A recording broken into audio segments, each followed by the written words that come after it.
Hola amigos de Grado Cero, en esta ocasión estamos muy bien acompañados con la doctora Alda Facio. No necesita presentación, más que es una de las feministas más importantes hoy en día. Su participación ha sido fundamental a nivel internacional de defensa de los derechos de las mujeres y también una precursora de que se consideren derechos humanos, porque recordarán que hasta no hace mucho tiempo, en 1993, es cuando se da la primera declaración en firme que los derechos humanos, que los derechos de las mujeres sí son derechos humanos.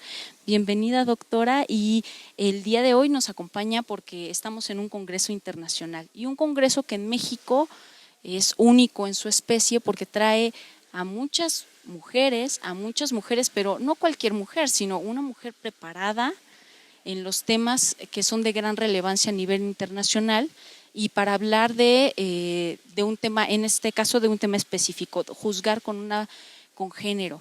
Y la mesa se tituló Mecanismos específicos para las mujeres en el sistema de derechos humanos de la ONU. Bienvenida, maestra.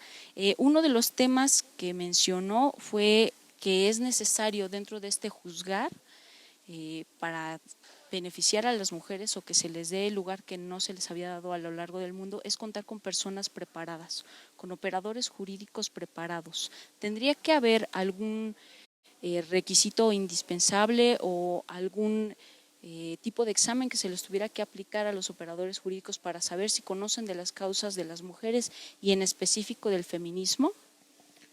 Definitivamente una no nombraría a un juez que no fuera abogado, por ejemplo, tiene que conocer el derecho, pues para conocer sobre los derechos humanos y los derechos humanos de las mujeres en particular también se le debería de examinar, y no solo en cuestiones teóricas, sino también hacer algún examen de la sensibilidad que tiene a los temas de violencia contra las mujeres, de discriminación, para que no se nombren a personas que tienen demasiados prejuicios y estereotipos de género en su cabeza, porque no pueden juzgar imparcialmente cuando tienen todos estos estereotipos que no los dejan ver la realidad con otros ojos.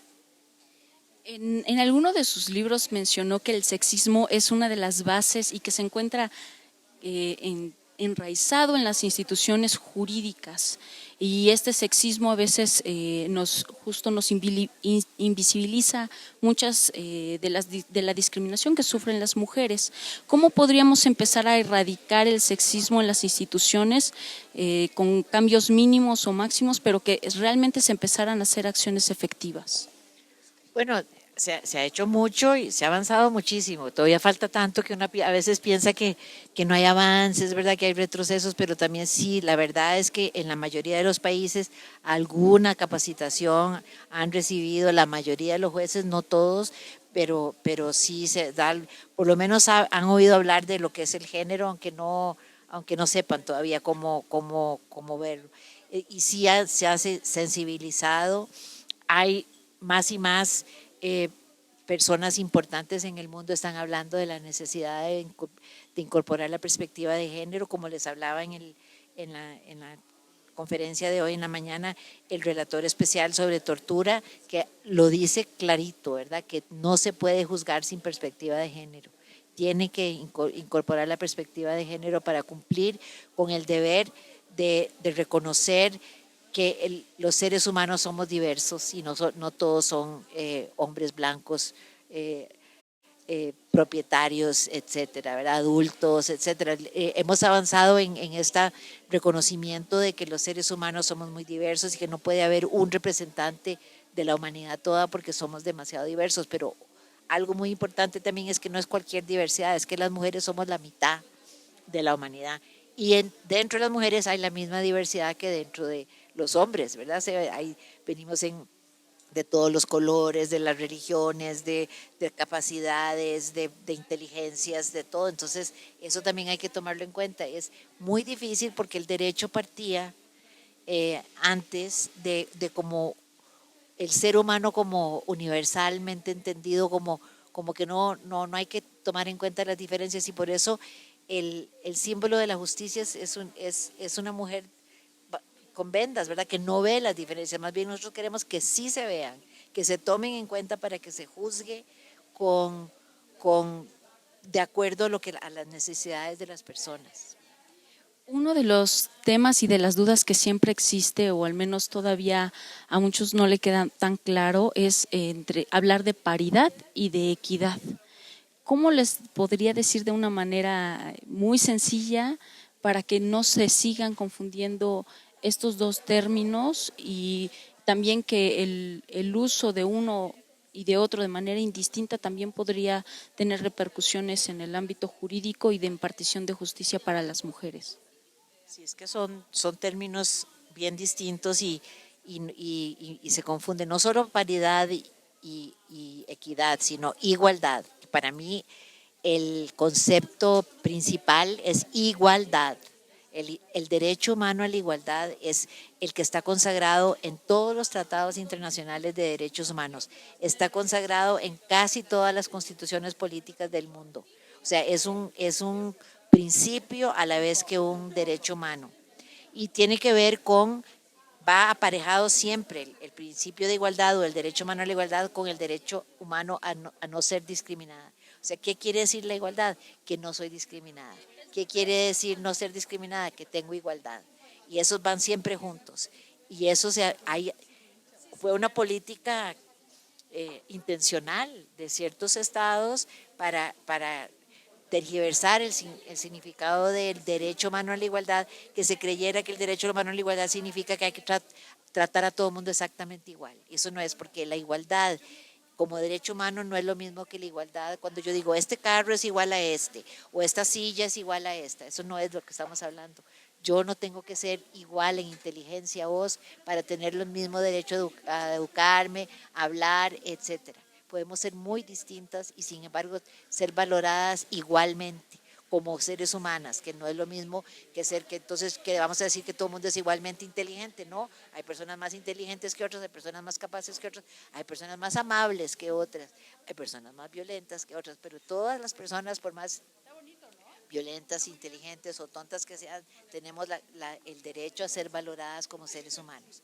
La paridad a lo que hace alusión es a una cuestión numérica, que las mujeres tenemos derecho a que haya paridad en los espacios de poder, por ejemplo, los espacios donde se deciden las cuestiones que nos van a afectar a todos los seres humanos. Entonces, se pide que sea cuando se pueda, que haya igual número de hombres y mujeres en los congresos, y cuando es unipersonal, un puesto, digamos, presidente de la República, que por lo menos entonces sea, la paridad implicaría que si un sexenio, le dicen ustedes aquí, si un sexenio es un varón, la próxima vez tiene que ser una mujer y así. Y eso no garantiza que va a haber igualdad en el país. O sea, esto es una cuestión puramente numérica, es porque es uno de los derechos humanos que tenemos las mujeres, esa es la participación, y la forma que se ha encontrado para la participación es hablar de paridad.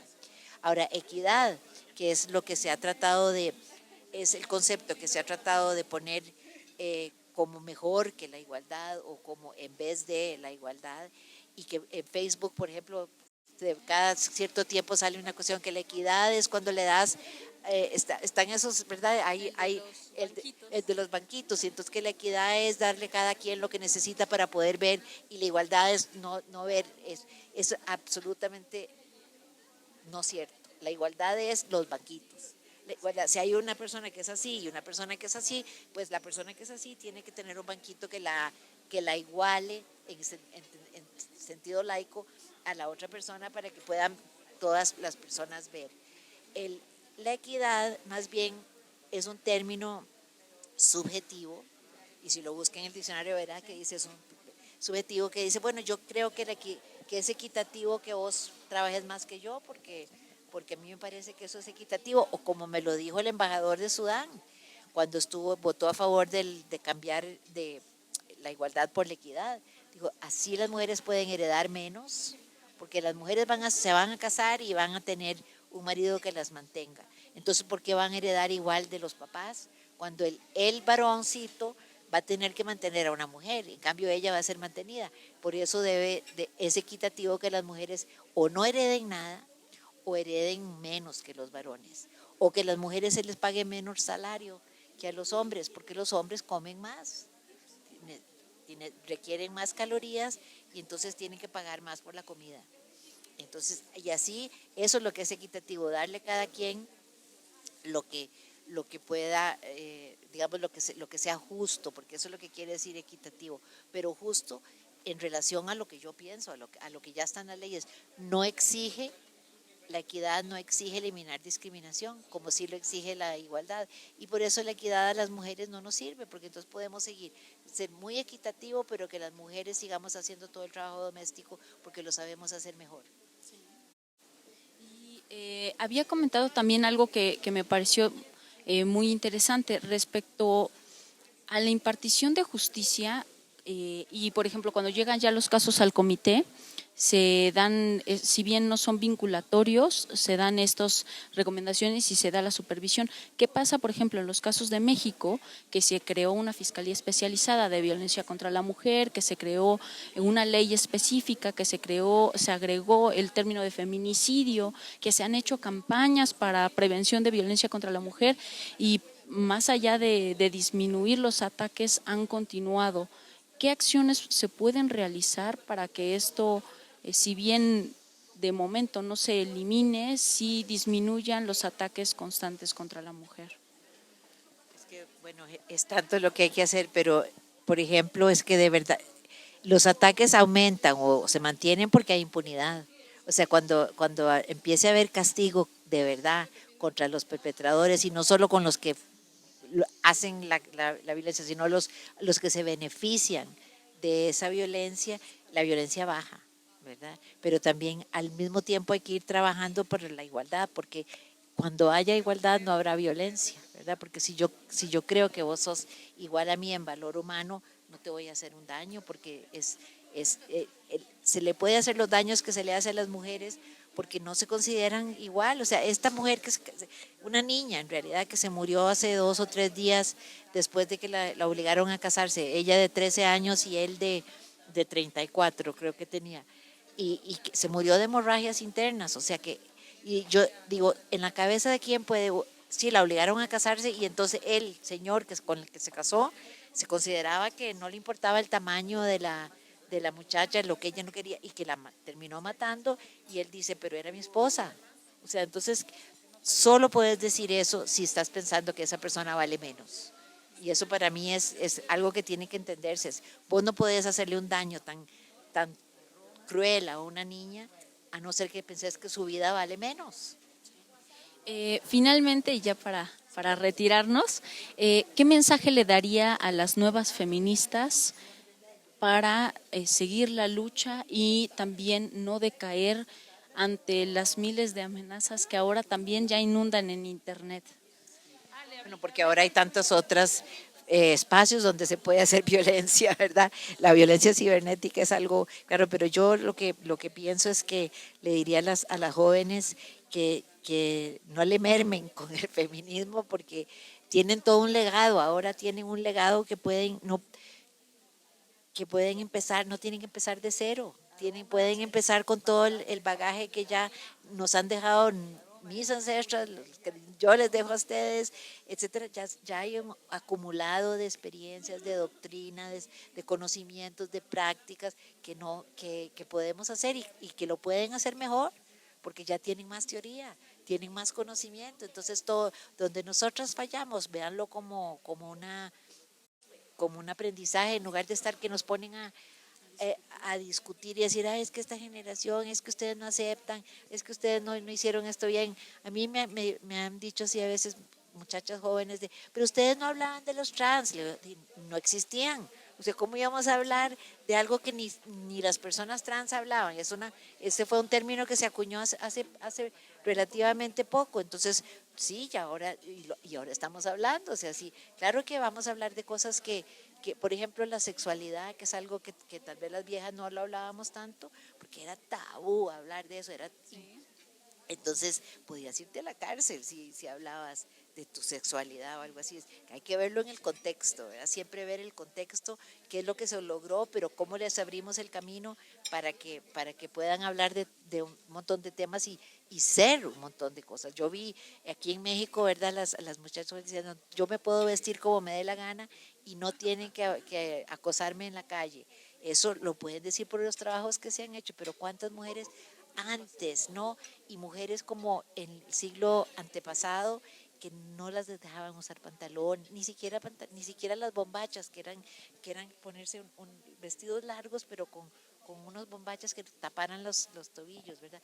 Las que se atrevieron a hacer eso son nuestras ancestras, que ahora ustedes se pueden atrever a más porque hubo quienes lo abrieron el camino. Y eso es el feminismo. Y ustedes también lo que tienen que pensar las jóvenes es que un día serán las viejas de otros jóvenes, porque esto va para largo. Pues muchas gracias por darnos esta entrevista. Amigos, sigan todos los trabajos. Hay muchos libros de la doctora Alda Facio y también, como ella misma lo dijo en la conferencia, entren a la página de la ONU. A todas las resoluciones ya existen. Ahora hay que implementarlas, hay que ver acciones efectivas para que se cumplan y también poner nuestro granito de arena, porque si estamos esperando que alguien más lo haga, jamás va a ser. Hasta la próxima. Bueno, hasta la próxima.